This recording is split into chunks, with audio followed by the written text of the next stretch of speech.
बहू छोटे घर की ही चाहिए। 3 साल पहले आंचल की शादी संपन्न घराने में हुई थी। छोटा और सुखी ससुराल जैसे सबको दिखता था, दरअसल वैसा था नहीं। फिर भी अपने पति आदित्य के स्नेह और साथ से आंचल ससुराल में रच बस गई थी। आज आंचल अपने मायके जाने वाली थी, क्योंकि छोटे भाई प्रतीक के लिए लड़की देखने जाना था। आंचल और आदित्य जब घर पहुंचे तो वहां सब लोग लगभग तैयार ही थे।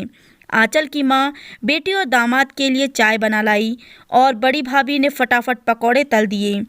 पापा जल्दी से गर्मा गर्म जलेबी ले आए। सब जानते थे कि आंचल को जलेबी से प्यारा कुछ नहीं।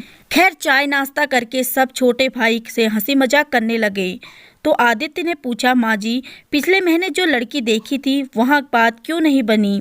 तो आंचल की माँ कहने लगी, बेटा जी, बहुत ऊंचे खानदान की और पैसों वाले लोग थे। हमें तो सीधे साधे परिवार की लड़की चाहिए।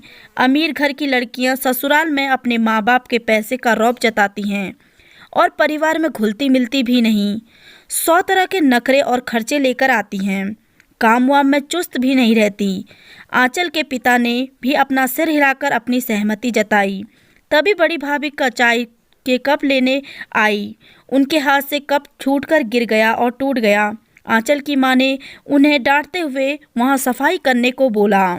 जब भाभी रसोई में बाकी बर्तन रखने गई तो आंचल की माँ ने धीरे से कहा, अमीर घर की लड़कियों को इस तरह डांट भी नहीं सकते।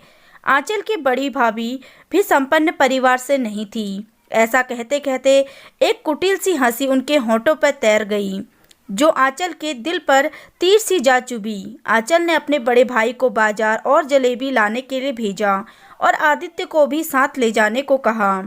जब वो दोनों चले गए तो आंचल ने अपने माँ बाप से कहना शुरू किया, माँ, अभी जो आप कह रही थी ना, इसलिए शायद मेरी सासू माँ ने भी मुझे आदित्य के लिए चुना, जबकि इनके लिए भी कई अमीर परिवार के रिश्ते आए।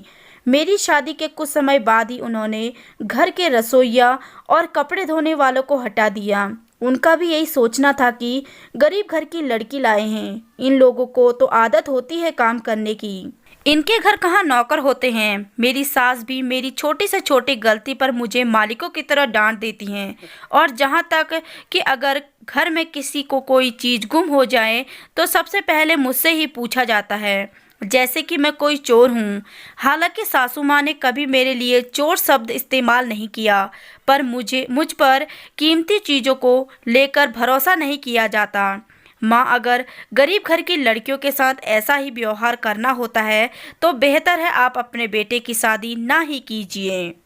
जो आप बड़ी भाभी के साथ करती रहीं, उसकी ब्याज सहित भरपाई आपकी बेटी ने अपने ससुराल में की। कहते कहते आंचल फूट फूट कर रोने लगी। साथ ही आंचल के माँ पापा और रसोई से आई भाभी भी अश्रुधारा निकल गई। कभी अगर उनकी किसी चीज़ पर मैं तारीफ़ कर दूं तो सीधा सुनने को मिलता है कि हाँ, तुमने कहाँ यह सब पहले देखा होगा। ये तो आदित्य हैं जो हर पल हर बात पर मेरे साथ खड़े रहते हैं, तभी मैं वहाँ रह पा रही हूँ। नहीं तो ससुराल में अगर पति का साथ ना तो हो तो रह पाना मुमकिन है, पर आपके तानों के डर से तो भैया ने भाभी का साथ देना भी छोड़ दिया है। कभी सोचा है भाभी यह सब कैसे सहती होगी? ये जो जलेबी मुझे पसंद है ना, इसे भी मेरी सास मिडिल क्लास मिठाई कहती है और बहुत इतरा कर कहती है कि हमारे घर में इसे कौन खाता है। और ऐसे अनगिनत बातें हैं, आप नहीं जानती माँ, ये शब्द कितने चुभते हैं। ये बोलते बोलते आंचल सिकसिकियाँ लेने लगी। उसका गला पूरी तरह भर गया और वह उठकर अपनी भाभी पर लिपट गई। आंचल की माँ के आंसू भी थम नहीं रहे थे। वो खुद को कोसने लगी और अपनी बहू से माफ़ी मांगते हुए कहने लगी कि मैंने कभी नहीं सोचा था कि मेरी करनी लौटकर इस तरह मुझ पर ही आएगी। अब आइंदा कभी भी तेरा दिल नहीं दुखाऊंगी बहू। भाभी, आंचल और माँ तीनों गले लगकर न जाने कितनी देर तक रोते रहे। ऐसा क्यों होता है, जब तक अपने किसी पर ना बीते तो लोग समझना और सुधरना ही नहीं चाहते। ना जाने कैसी कैसी मानसिकताएं बना लेते हैं। क्या यह सोच सही है कि अपने से नीचे घर की लड़कियां चाहिए ताकि उन्हें दबा कर रख सकें? दहेज ना लेकर क्या पूरी जिंदगी की गुलामी खरीद लेते हैं? आपकी राय इस कहानी से क्या है, आप कमेंट सेशन में कमेंट करके ज़रूर बताएं। अगर आप चैनल पर नए हैं तो चैनल को सब्सक्राइब ज़रूर कीजिए। वीडियो को लास्ट तक देखने के लिए आपका बहुत बहुत धन्यवाद।